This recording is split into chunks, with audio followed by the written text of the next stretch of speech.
I am ordering the first ever comprehensive review of America's trade deficits and all violations of trade rules that harm the United States and the workers of the United States. At the end of 2017, US President Trump ordered a review.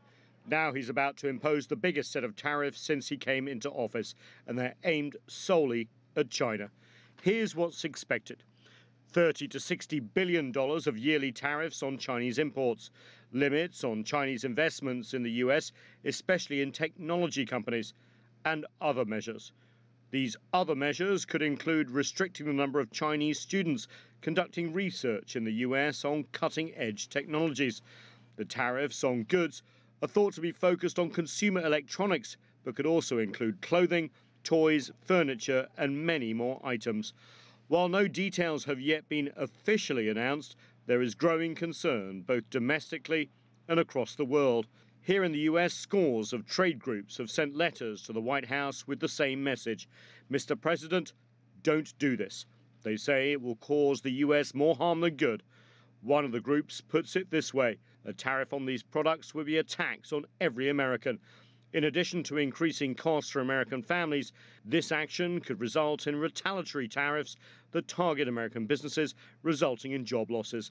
In Beijing, officials are warning against the US taking emotional actions that will harm the global economy, especially as China continues to open its economy. China will continue to safeguard free trade and the reform and open up policy, which is our basic state policy. If there is any change in China's open door policy, I would like to say it would only be opened wider.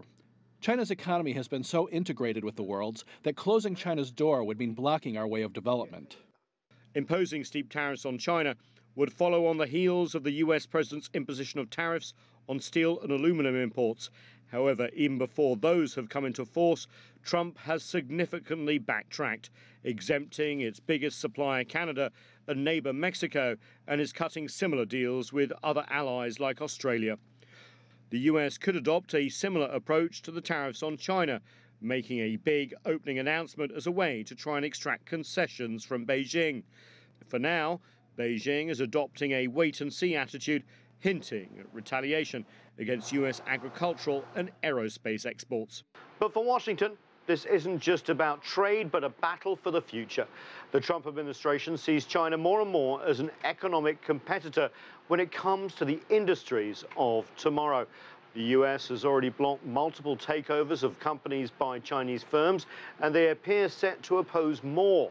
This may not be as much about trade as it is economic warfare. Nathan King, CGTN, Washington.